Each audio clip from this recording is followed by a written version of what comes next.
Boa tarde, sejam todos bem-vindos à abertura oficial do Instituto Planejamento Familiar, o IPFAM, que nasce oficialmente nesse dia 26 de setembro, Dia Mundial da Contracepção. A gente está aqui para falar sobre a criação do Instituto, mas também, acima de tudo, para falar da causa, né, da sua causa, o planejamento familiar e o quanto esse assunto pode mudar o Brasil dos próximos anos. Podemos começar, então? Antes de mais nada, eu quero apresentar para vocês duas pessoas que abraçaram essa causa, as mulheres que fundaram o IPFAM. Participou do The Women's Leadership Forum da Harvard Business School e acumula experiência na criação e realização de campanhas no calendário da saúde do Brasil. E a minha pergunta é para as duas. Meninas, como nasceu essa história? Pergunta boa de responder, Fabiana. Então, há muitos anos, né, já tinha uma paixão por esse tema, né, por perceber as diferenças entre as realidades de mulheres com maior escolaridade e maior poder aquisitivo e daquelas que têm uma condição social menos favorável, né, Fabiana? Sempre percebi como essa diferença tem impacto imenso na vida dessas mulheres, um impacto imenso na vida de seus filhos também, né? E por isso, depois de atuar em várias ações de voluntariado, né, percebi que não existia nenhuma ação, a meu sentir, mais forte, mais potente do que investir em planejamento familiar, né? Então, Lilian, me ajuda aí a terminar de contar essa história.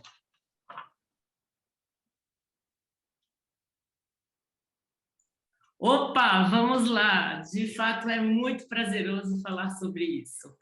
Eu já estou há quase 10 anos no terceiro setor e quando, através do sonho da Ana, eu tive acesso de forma mais ampla, né, ao planejamento familiar, eu compreendi que estávamos falando de uma das principais raízes da desigualdade social e que era muito necessário fazermos algo a respeito, com foco e a profundidade que o assunto requer.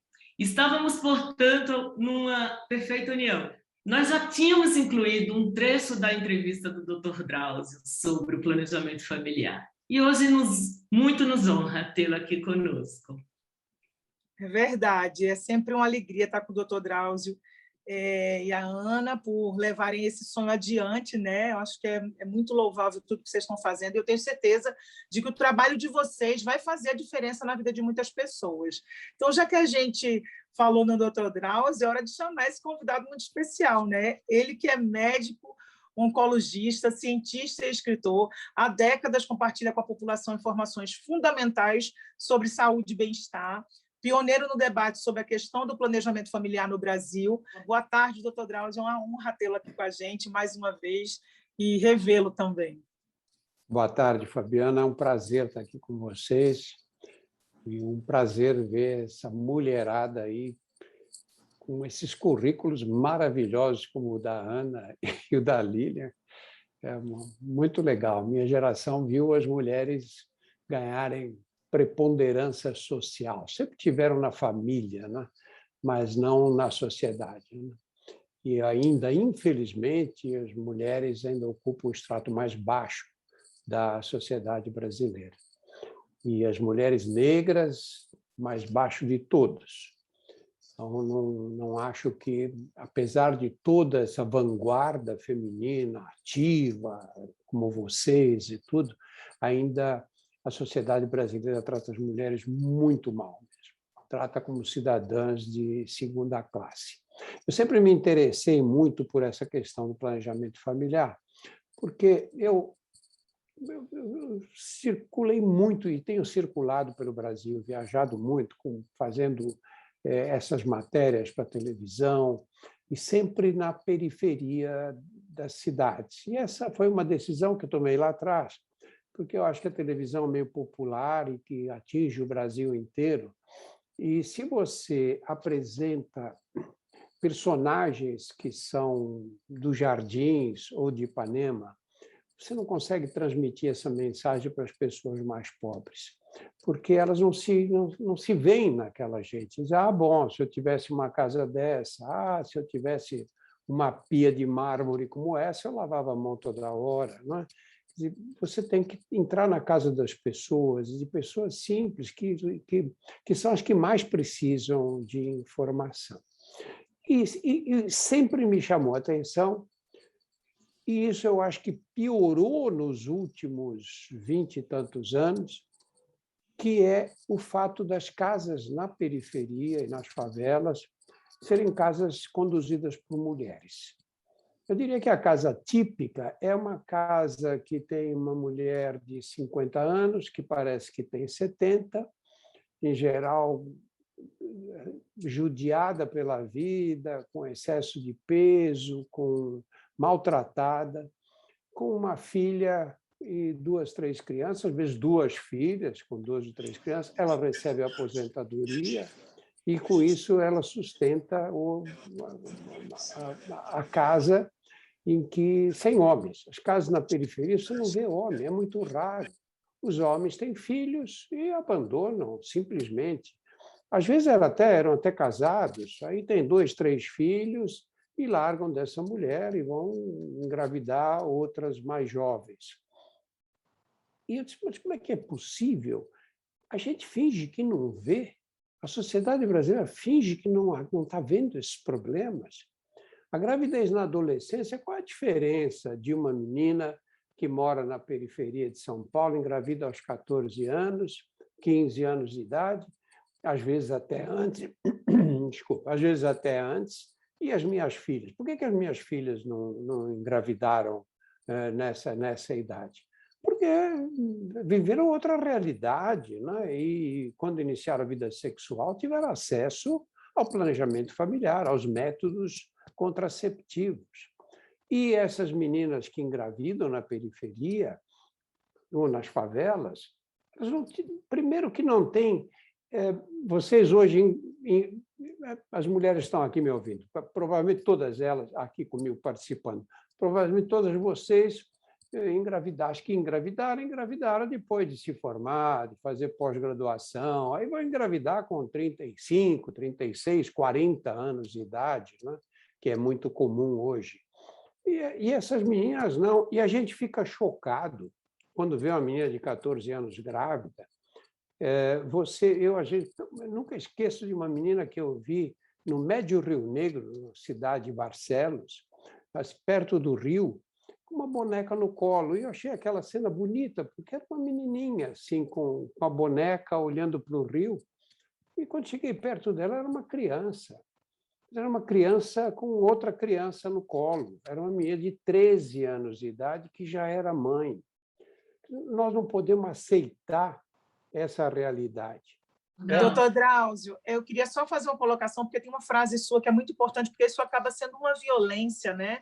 E tem uma frase sua que eu gostaria de citar para endossar o que o senhor está dizendo. O senhor afirmou em um artigo que a falta de acesso ao planejamento familiar é a mais odiosa de todas as violências que a sociedade brasileira comete contra a mulher pobre.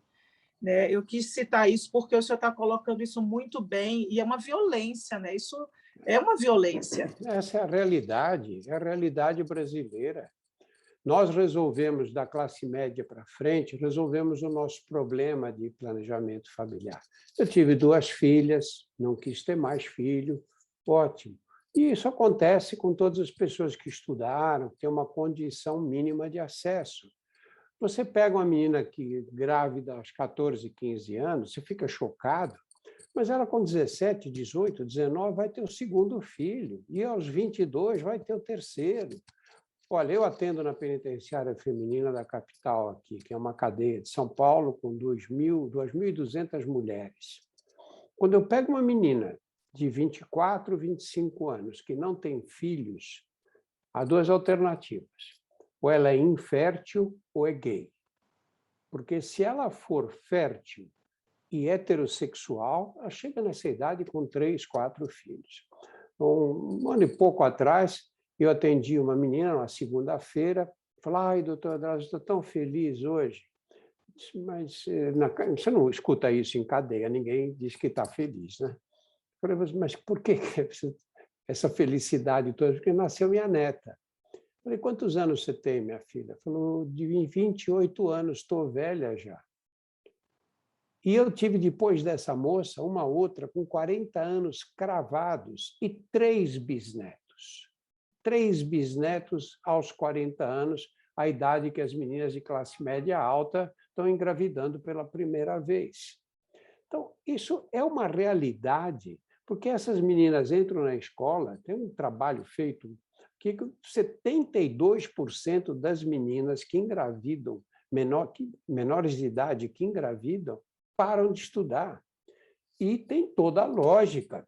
Ela vai contratar uma babá para cuidar das crianças? Claro que não. Ela tem que parar de estudar. Para de estudar, comprometer o futuro dela e o futuro daquela criança, que vai ter uma mãe pobre, que não estudou, que não teve acesso à educação mais refinada. Essa é a realidade que nós vemos no Brasil. O que acontece com essas meninas nas cidades grandes? Elas têm o primeiro filho, têm o segundo filho. Como é que ela vai trabalhar? Primeiro, não estudou. Então, o que vai poder fazer? Vai ter um emprego que paga mal e que vai depender da força física dela. Vai ser faxineira, vai fazer um trabalho desse tipo. Só que onde ela vive, não tem emprego. Ela vai ter que se deslocar para áreas da cidade em que vive a classe média alta, que pode pagar pelos serviços dela. E aí ela leva 1h30, 2 horas para chegar no trabalho e 2 horas, 2h30 para voltar para casa. E com quem ela larga as crianças? Pode pagar uma vizinha para ficar com as crianças, mas já vai uma parte do salário dela aí, que já é miserável, não é? E aí, qual é a alternativa que ela tem? E vai largar essas crianças sozinhas, sem a mãe por perto o dia inteiro? Aí ela faz, sabe o quê? Ela vai conversar com o traficante da região. A gente fala, puxa, mas vai falar com o traficante? O traficante, muitas vezes, é um primo, é um colega de escola, é uma pessoa um menino que foi criado junto com ela. E aí ela vai dizer, olha, me ajuda, que eu tenho que manter as crianças. E aí você imagina, ele chega e diz, olha, então você faz o seguinte, você pega esse pacote aqui e leva ali. E você vai ganhar R$500 por semana. R$500 por semana que ela ganha com essa facilidade, pode continuar cuidando dos filhos, está perto de casa, quando vai, faz uma entrega e volta, e aí você tem uma pessoa que, de repente, é transformada numa criminosa. E você diz, bom, mas tudo bem, é lógico, eu não vou dizer que ela não está praticando um crime, no país é proibido fazer isso, ela está fazendo uma coisa que é proibida. Mas eu duvido que qualquer de vocês que estão aqui nesta mesa, nessa live comigo, numa situação como essa, não faria exatamente a mesma coisa. Eu duvido. Você vê um filho que pede um iogurte e você não tem dinheiro para comprar, que pede um tênis e você não consegue dar, e você sente que aquilo vai ser assim para sempre, que vai ser esse o destino, o seu destino e o destino dos seus filhos, quando você pode mudar esse destino, pouco perigoso, pode acontecer de você ir presa, mas por que não? Não é verdade? Por que não? Essa situação no Brasil é uma vergonha. Olha, eu fiz uma série na TV Globo, anos atrás, eu nem lembro mais, que agora tudo na minha vida é 20 anos, 15 anos, 10 anos. E eu, quando estava preparando a série, eu sempre levo super a sério essas coisas, porque eu falo de assuntos que não são da minha área, então procuro estudar, conversar com especialistas e tudo. E aí fui conversar com uma professora que eu tive na Faculdade de Medicina. E eu fui falar com ela e disse, olha, eu estou fazendo uma série dessa, estou fazendo uma série que vai começar agora. O processo já está com a gente. Com 28 já está com o neto. Ale, fecha por favor o somzinho aí. E aí ela disse, por que a TV Globo está querendo fazer essa série? Eu falei, olha, a direção da TV Globo nem sabe que essa série vai ser feita. Quem quer fazer sou eu. E aí expliquei exatamente o que eu disse para vocês, o problema todo do planejamento familiar, que falta para as meninas mais pobres. Aí diz ela, não, você está enganado. Nós estamos com 4,2 filhos para poder manter a população constante. Então, não vejo acho que esse não é mais o problema nosso. Isso é um professor universitário. Esse problema se limita a 4% das mulheres, que tem, em média, 4 filhos e pouquinho, não lembro se 4,1 e 4,2. 4% das mulheres em idade fértil. Eu disse, quantas mulheres em idade fértil nós temos no Brasil?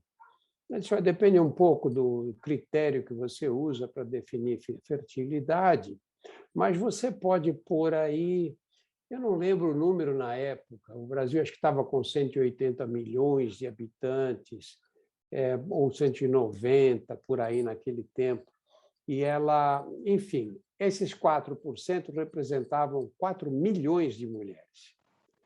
Eu disse para ela, falei, professora, 4 milhões de mulheres, cada uma tendo 4,1, 4,2 filhos, são 16 milhões de crianças. 16 milhões de crianças que nascem nessas condições, isso é uma população maior do que a da Escandinávia. Na época, a Escandinávia inteira tinha 15 milhões de crianças. Ela ficou paralisada. E eu percebi que era uma mulher estudiosa, né, que conhecia muito essa área, mas ela não tinha nunca parado para pensar no valor, no número absoluto. Quando você fala 4%, você fala, pouquíssimo. Mas 4% a 4 filhos por mulher são 16 milhões de crianças que nascem nessas condições. E essas mulheres quem são? São as analfabetas e são aquelas com o mínimo de escolaridade, que não conseguiram completar nem o ensino fundamental. Essa é a realidade brasileira. Nós convivemos com essa realidade o tempo inteiro. E é por isso que eu digo que essa é a maior violência que a sociedade pratica contra a mulher pobre, por uma razão muito simples, porque ela impede que essa mulher atinja um nível melhor, que essa mulher evolua, que ela saia da classe social. É condenada definitivamente a permanecer. E é interessante quando você conversa na periferia, nas favelas, com essas meninas grávidas e tudo, elas dizem que não queriam, não estavam pensando em ter filho. E essa é uma maldade que fazem, porque aí eles vão pegar as meninas grávidas e perguntar, você está feliz com a gravidez? Olha, mulher grávida está intoxicada pelos hormônios da gravidez. Não pode levar a sério o que ela diz. É lógico que naquela condição ela está feliz, enfim, não está revoltada contra a situação dela, porque os hormônios sexuais estão preparando essa mulher para a gravidez e para o parto. Então, você não pode pegar aí, tem que pegar antes. Dizer, você queria ter engravidado? Nenhuma queria. Nenhuma menina com 14 anos quer engravidar, 15 anos. Elas não querem. Engravidam porque falta acesso à contracepção. Essa é a realidade. E por que é que falta acesso à contracepção? Olha, eu tenho mais de 50 anos de medicina. E já vi inúmeras políticas públicas no Brasil. Quais são as políticas públicas que deram certo? São aquelas que valem para todo mundo. Todo mundo quer dizer o quê?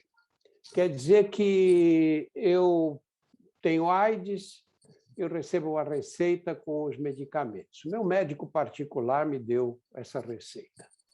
Eu vou no posto de saúde ou na unidade de saúde e recebo os remédios gratuitamente. Ninguém pede para ver o meu olerite, meu imposto de renda, nada. Por que a política, por que nós tínhamos, né, agora tudo virou uma bagunça, mas tínhamos o maior programa nacional de imunizações do mundo gratuito, né, pagando, os Estados Unidos ganham, mas lá você vai tomar qualquer vacina, você paga. Por que nós temos isso? Porque você pega o seu filho, leva lá no posto de saúde, ninguém pergunta. Toma a vacina, vai embora. Olha o que está acontecendo com a Covid agora. Quantos anos você tem? Tá, hoje é dia. Pá, recebe a vacina. funciona maravilhosamente bem. Por que o programa de contracepção não funciona? Por que dá errado? Porque nós resolvemos o nosso problema. Classe média alta, os mais ricos. Eu quero ter 2 filhos. E tem 2 filhos. Toma a pílula, chegou naquela data. Não, vamos ter, está na hora agora. Para de tomar, engravida, voltou, amamenta, acabou de amamentar, vamos engravidar de novo, ou não, volta a tomar pílula. Nós sabemos resolver esse problema. Coloca DIU, coloca aqueles implantes. Vai ter 1000 soluções modernas aí que resolvem esse problema. Agora, se coloca no lugar da menina pobre, como é que ela resolve esse problema? Primeiro, ela pode conseguir a pílula na unidade de saúde. Só que a unidade de saúde é no bairro que ela mora. Ela começa a vida sexual, não quer que a mãe e o pai saibam. Se o pai souber, vai dar uma confusão doida. E aí, como é que ela faz? De que jeito? Como é que ela consegue? Como é que consegue? Olha, você coloca um DIU de cobre que não custa nada, é ridículo o preço. Você coloca um DIU de cobre desse há 10 anos. Havia uma discussão de que o DIU de cobre, o DIU para meninas solteiras com mais de um parceiro sexual, aumentava o risco de infecções ginecológicas. A gente sabe que isso é besteira, não é verdade mais. Você pode fazer isso perfeitamente. Eu sou corredor, e domingo, muitas vezes, eu corro pelo centro da cidade e passo no meio da Cracolândia. Não é que eu passo perto, não. Passo no meio deles lá. Acho que eles pensam, quem é esse louco aí? Né? Mas, enfim, não há uma vez que eu passe que eu não veja uma menina grávida. Não há nenhuma vez. Não existe isso. Vejo várias até. Né? Eu já discuti isso muitas vezes com o secretário de saúde. Falei, põe uma tendinha ali e oferece contracepção para essas meninas. Tem que ser assim, porque elas não engravidam para descobrir os mistérios, para viver os mistérios da maternidade. E ficam essas meninas que estão no estágio de dependência total do crack, ficam lá perdidas, engravidando. Eu tenho uma na cadeia que achou que teve uma cólica tão forte assim, que achou que estava com diarreia. E encontrou um canto lá para fazer as necessidades, e a criança nasceu, a criança estava nascendo, ela não tinha noção do que estava acontecendo. Quer dizer, essa realidade brasileira, como atinge só os mais pobres, você não tem nenhum cuidado para oferecer serviços de saúde para essas moças. Eu acho que, para encerrar, vocês estão me vendo bem? Porque eu sumi da tela aqui. Então, essa realidade brasileira, na verdade, é uma violência que é cometida contra as mulheres. Nós não podemos pegar uma parte da população, justamente a mais pobre, e condená-las à pobreza definitiva. O que precisa ser feito? Primeiro, oferecer contracepção. Oferecer ativamente. Distribuir pílula anticoncepcional, a pílula do dia seguinte. Tem que ter campanhas para ensinar essas meninas como é que elas fazem para não engravidar. E depois, quando acontece a gravidez, aí tem que ter um apoio. Cada criança deixa aquela família mais pobre. Muitas vezes, mesmo em lares que são organizados, o casal já conseguiu criar os filhos com muita dificuldade. Aí, quando eles chegam na adolescência, a menina engravida e começa a cuidar de uma outra criança, ter despesas com uma outra criança. Essa é uma realidade brasileira vergonhosa. E o pior, a gente não vê nenhuma atitude, nenhum programa social digno desse nome, né? Destinado a enfrentar esse tipo de situação que aflige as pessoas mais pobres. 48 é a quantidade de partos por hora no Brasil de mães adolescentes. 75% das mães adolescentes no Brasil abandonam a escola. 70% das adolescentes grávidas ou com filhos no Brasil são negras. 55% das gestações no Brasil não são planejadas. 4,1 bilhão é o custo anual da gravidez não planejada no Brasil. O planejamento familiar impacta positivamente a vida dos indivíduos e da sociedade através da redução da violência doméstica, da mortalidade materno-infantil, da criminalidade e da pobreza, trazendo maior eficiência dos gastos públicos, maior acesso ao mercado de trabalho, melhoria da saúde materno-infantil, do grau de escolaridade e da primeira infância. Mesmo sendo um direito garantido por lei e pela Constituição brasileira, milhões de brasileiros não têm acesso adequado aos métodos contraceptivos e não se beneficiam dos serviços relacionados ao exercício desse direito, como decidir livre e responsavelmente se quer ter filhos, quantos e quando tê-los. Nós do Instituto Planejamento Familiar existimos para assegurar a todo cidadão o acesso aos serviços de saúde sexual e reprodutiva com foco no planejamento familiar por meio da informação e da educação. Disponibilizamos conteúdo técnico-científico de forma simples, direta e gratuita para a população em geral, através de canais digitais. Apoiamos os profissionais de saúde com informação sobre o tema. Atuamos em advocacy, na promoção e defesa dos direitos relacionados. Nós primamos por informações confiáveis, impacto social mensurável, respeito e transparência.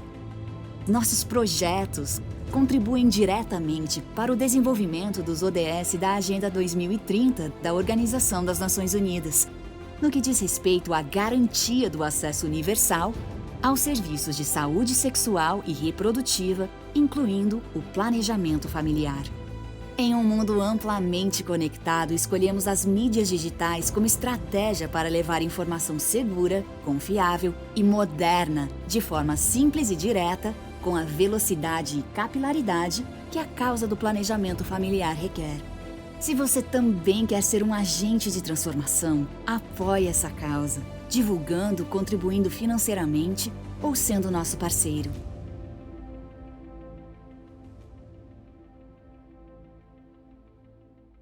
Muito legal esse vídeo, né? Muito bacana. Então, a gente vai seguir, aproveitando para reforçar os canais, o canal digital do IPFAN, e convidar você que está aqui nos assistindo e nos acompanhando a seguirem também os perfis no Facebook, Instagram e LinkedIn. É o @planejamento familiar, tá bom? E assim, vocês já sabem que o objetivo do IPFAN é levar conteúdo técnico-científico de forma simples, direta e gratuita para a população em geral, como também defender os direitos sexuais e reprodutivos dos indivíduos no Brasil. Mas isso só é possível graças à supervisão e aconselhamento de conteúdo de especialistas que estão por trás de toda a informação que o Instituto divulga. Por isso, é um prazer apresentar para vocês as pessoas que fazem parte de dois comitês, o Comitê do Advocacy e o Comitê Técnico-Científico, que orientam o IPFAN em suas ações. Eu vou pedir a eles que se apresentem e nos digam suas funções no projeto, por favor. Eu vou começando pelo Comitê de Advocacy, que nos orienta nas defesas de argumentação e do planejamento familiar. Eu vou chamar a doutora em Direito Constitucional e presidente do Instituto Liberta, Luciana Temer. Boa tarde, Luciana. Boa tarde a todos e todas.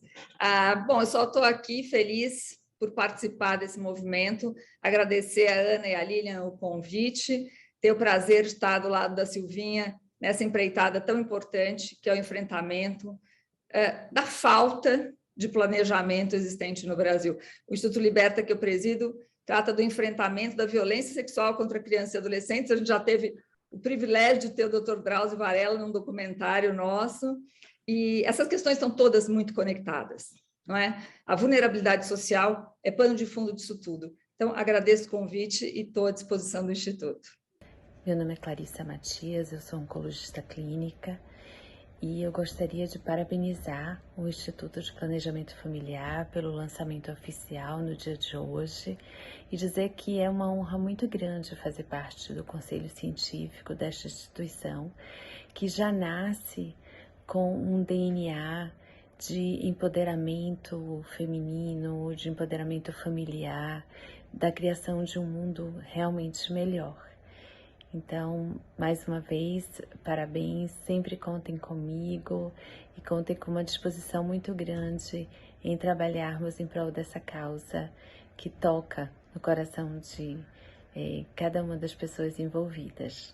Oi, eu sou o Dr. Fleury Johnson, sou médico pela UFRJ, especializando em clínica médica. Eu pesquiso sobre saúde da população negra, né? É com uma grande honra, né, uma grande felicidade, né, de poder fazer parte do Comitê Técnico-Científico do Instituto, trazendo um pouco esse olhar sobre a população negra, sobre a saúde da população negra, né, para que a gente possa pensar, né, num planejamento familiar inclusivo, olhando todas as camadas sociais, né, e todos os grupos étnicos e raciais no Brasil. Então, é uma grande felicidade estar junto nessa caminhada e vamos junto. Meu nome é doutora Tânia Regina Schupp, eu sou ginecologista formada pela USP.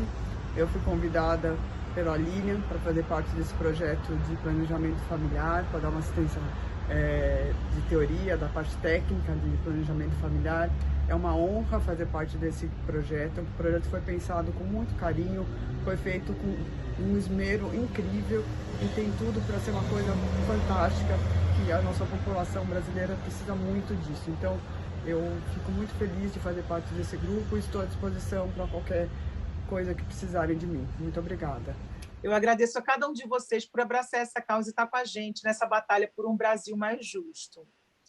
Bom, agora, falar de dados e estatísticas é muito importante, né? Mas é uma questão de planejamento familiar na vida real. Como é que isso funciona? O que é que muda na vida de uma pessoa que decide e que consegue tomar as rédeas da própria saúde reprodutiva? Qual o impacto dessas decisões na vida de pessoas e na dos filhos que ela já tem ou já teve?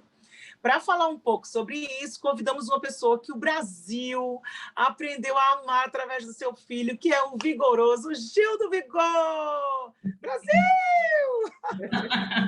Uma mulher que passou por muitas coisas, inclusive pela decisão de fazer a laqueadura, mesmo sem o apoio do seu companheiro. Então, por isso, eu vou chamar agora a vigorosa Dona Jacira Santana. E aí, Jacira, tudo bem?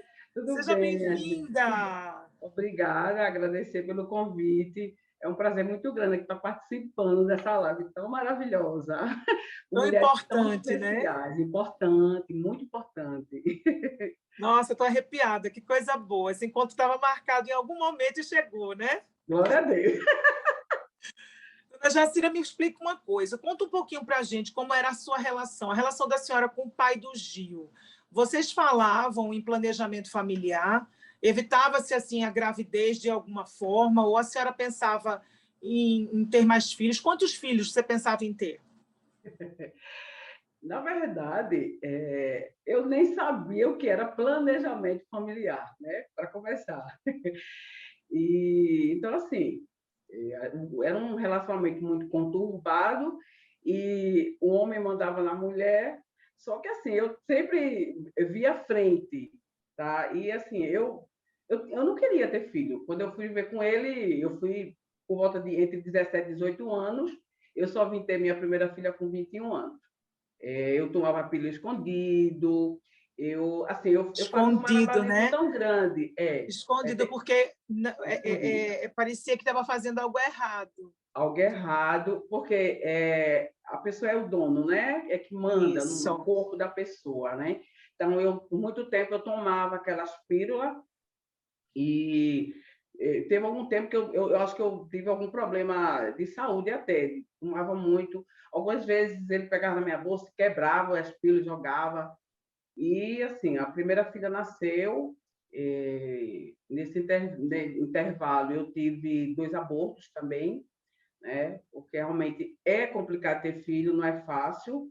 E na segunda filha, eu, com a mãe dele, ela via que era um casamento muito difícil e que ela ia acabar, e eu ia ficar responsável por aquelas crianças. E na segunda filha, eu grávida, a mãe dele, que era enfermeira de um hospital público, a gente conversando, ela disse, vamos fazer essa sala aqui. Eu digo, pelo amor de Deus, tudo que eu mais quero, me ajude. Eu quero fazer essa laqueadura, porque eu não quero mais ter filho, né? Então, assim, quando ele descobriu que eu já estava com entre 7 e 8 meses, a gente já estava fazendo os exames, que tem que fazer uma série de exames, aí ele descobriu, foi aquela confusão muito grande, e acabou que eu não fiz, né? Eu tive muita confusão dentro de casa, então, assim, foi cancelado. E quando nasceu o Gil, eu disse, não, agora não dá, não, eu vou ter que fazer a laqueadura. Fez com quantos anos? Eu tinha 24. E como era a sua situação financeira naquela época? Então, muito difícil, né? Muito difícil, né? E, tipo assim, quando o Gil nasceu, não tinha nem fralda, porque na época não tinha nem fralda descartável, nem conhecia o que era isso. A gente conhecia a fralda de pano mesmo, né?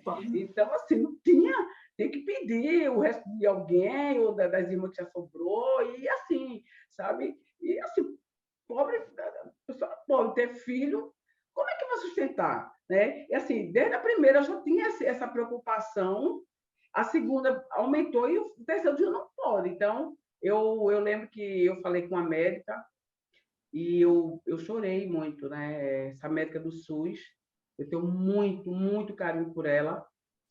E eu Como ela se chama? Daniele. Como ela se chama? Daniele, doutora Daniele.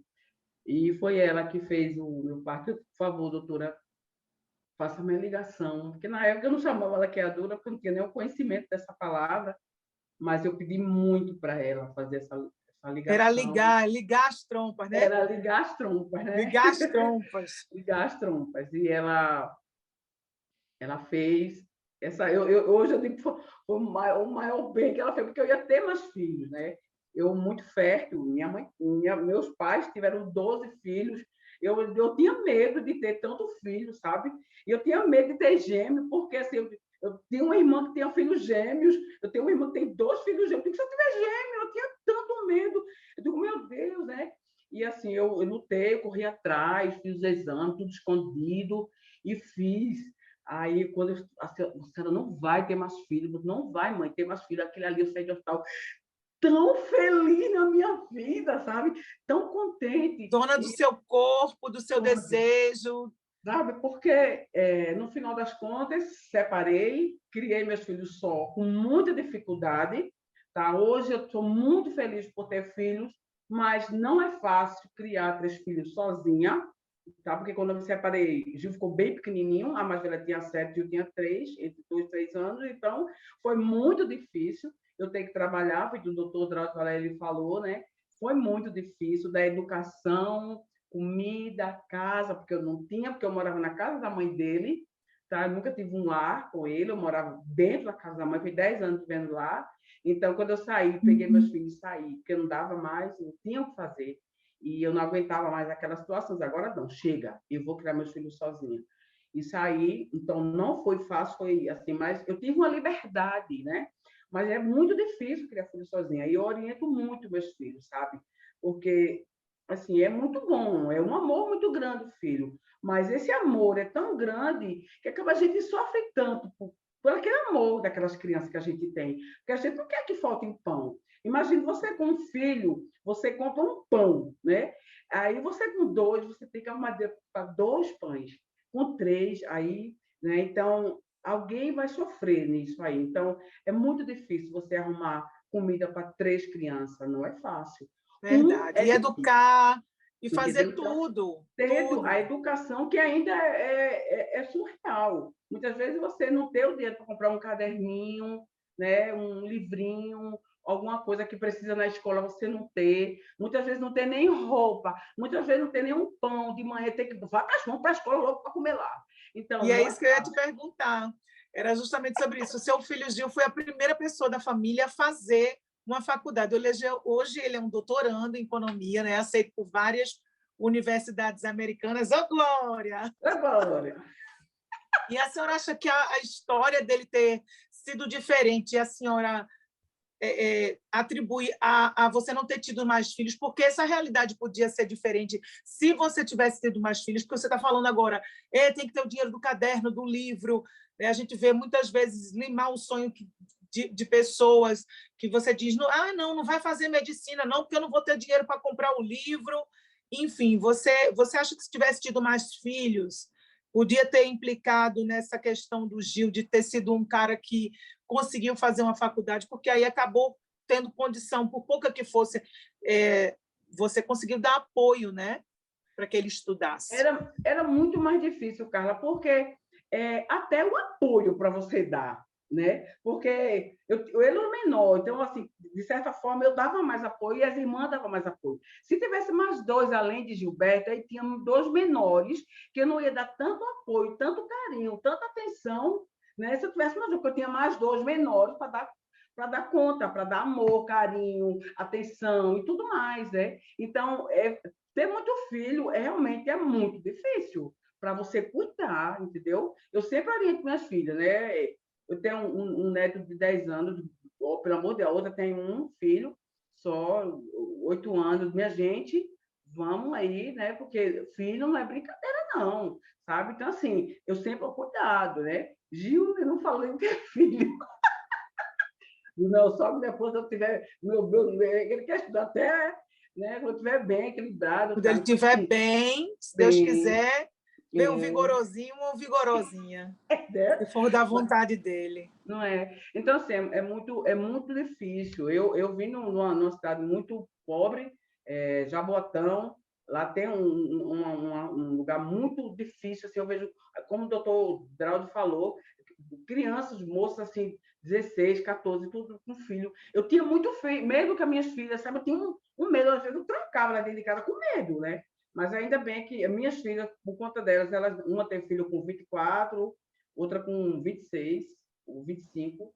Eu ter cuidado, porque não é fácil ter filho jovem, e muitas meninas têm filhos, ela não tem como criar. Então, vem para a mãe, né? Então, além de você cuidar dela, você vai criar do neto. Né? Exatamente, às vezes com um salário, como citou o doutor Drauzio, que é uma aposentadoria só na casa. Mas, dona Jacira, me diga uma coisa, o que a senhora diria para uma mulher que está numa situação hoje parecida com a que você passou no passado? Realmente é difícil.